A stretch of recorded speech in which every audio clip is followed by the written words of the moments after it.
नमस्कार छात्र। कक्षा 4 विषय हिंदी, इकाई नंबर 6 साग सब्जी। साग सब्जी यानी साग भाजी, वेजिटेबल्स। आप घर पर सब्जी खाते होंगे, ठीक है। तो इस इकाई में हमें सब्जी का परिचय प्राप्त करना है। जो सब्जियां होती है वेजिटेबल्स, उसे हिंदी में किस नाम से पहचानते हैं, उनका अध्ययन करेंगे, ठीक है। देखते हैं यह क्या है। यह आपने खाई होगी, ऐसी सब्जी है। यह है मूली। इसे हिंदी में कहते हैं मूली यानी मूड़ो। यह जमीन के नीचे होती है। छोटा सा पौधा होता है, बड़े बड़े पत्ते होते हैं, और ये मूली है जमीन के नीचे होती है। मूली जैसा ही है। मूली सफ़ेद रंग की होती है, स्वाद में थोड़ी तीखी लगती है, और वैसा ही मूली जैसा लाल रंग की सब्जी होती है जिसे गाजर कहते हैं। गाजर भी मूली की तरह जमीन के नीचे ही पैदा होती है। ये गाजर है। ये स्वाद में मीठा होता है और हमारी आँखों के लिए यह बहुत फ़ायदेमंद होता है। इसके बाद जो है वह है आलू, पोटैटो, बटाटा। क्या कहते हैं? आलू। इसे हिंदी में आलू कहा जाता है। यह सभी सब्जियों में सर्वश्रेष्ठ है, क्योंकि आलू तो सबके घर होते ही है। इसकी सब्जी सबके घर होती है। सबसे ज़्यादा पसंद की जो सब्जी है तो वह है आलू। यह भी आलू है, वो भी ज़मीन के नीचे ही पैदा होने वाली सब्जी है। इसके बाद है मटर। मटर यानी वटाना। ये पौधे पर होने वाली सब्जी है। मटर के छोटे छोटे दाने होते हैं और ये हरे रंग की सब्जी है। इसके बाद ये है बंद गोभी। इसे पत्ता गोभी भी कहा जाता है, यानी बंद गोभी यानी गोभी। इसे बंद गोभी इसलिए कहा जाता है क्योंकि आपने देखा होगा इसके पत्ते हैं वह बंद होते हैं। ये पत्तों से ही बनने वाली सब्जी है, वह बंद होते इसलिए बंद गोभी कहते हैं। और इसमें पत्तों की वजह से ये पूरी सब्जी बनती है। इस वजह से इसे पत्ता गोभी भी कहा जाता है। और ये ज़मीन के ऊपर पौधे पर होने वाली सब्जी है।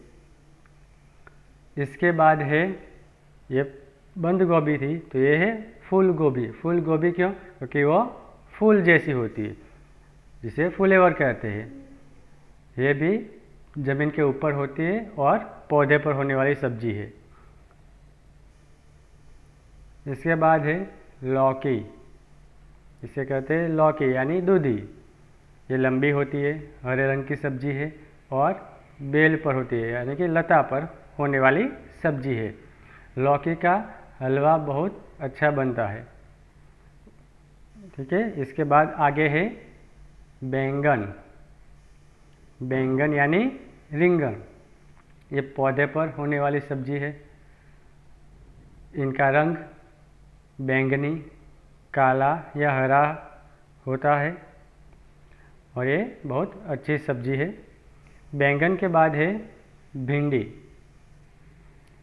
यानी भिंडो, लेडीज फिंगर। ये हरे रंग की सब्जी होती है और ये सब्जी भी पौधे पर होती है। फिर टमाटर। इसका स्वाद खट्टा मीठा होता है, लाल रंग का और रंग इनका लाल होता है और ये पौधे पर होने वाली सब्जी है, जिसे टमाटो कहा जाता है। इसके बाद जो है पतली और चुस्त सब्जी जो पौधे पर होती है वह है मिर्ची। इसे कहते हैं मिर्च यानी मरचू। वो स्वाद में तीखा होता है, हरे रंग की सब्जी है और पौधे पर होती है। इनकी सब्जी तो नहीं बनती, लेकिन सब्जी के अंदर मसालों के रूप में हम इसका उपयोग करते हैं।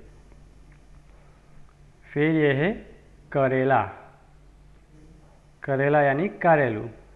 वह हरे रंग की सब्जी है और लता पर यानी बेल पर होने वाली सब्जी है।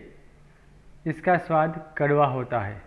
करेला का नाम सुनकर बच्चे भागने लगते हैं, लेकिन हमारे स्वास्थ्य के लिए सबसे फायदेकारक कोई सब्जी है तो यह है करेला।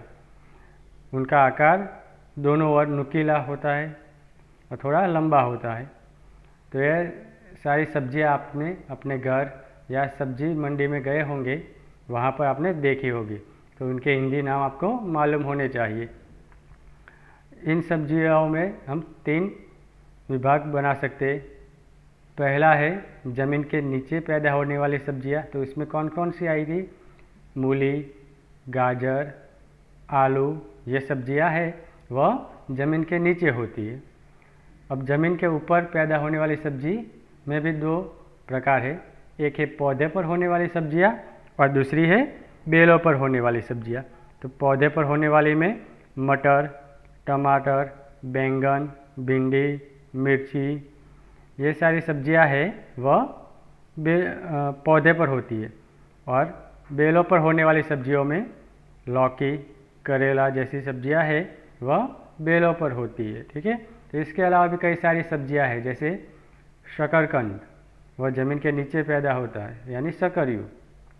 जमीकंद यानी सूरण, वो भी ज़मीन के नीचे पैदा होने वाली सब्जियां है। मसालों में एक है लहसुन, वो भी ज़मीन के नीचे पैदा होती है। अदरक, वो भी ज़मीन के नीचे ही पैदा होने वाली सब्जी है।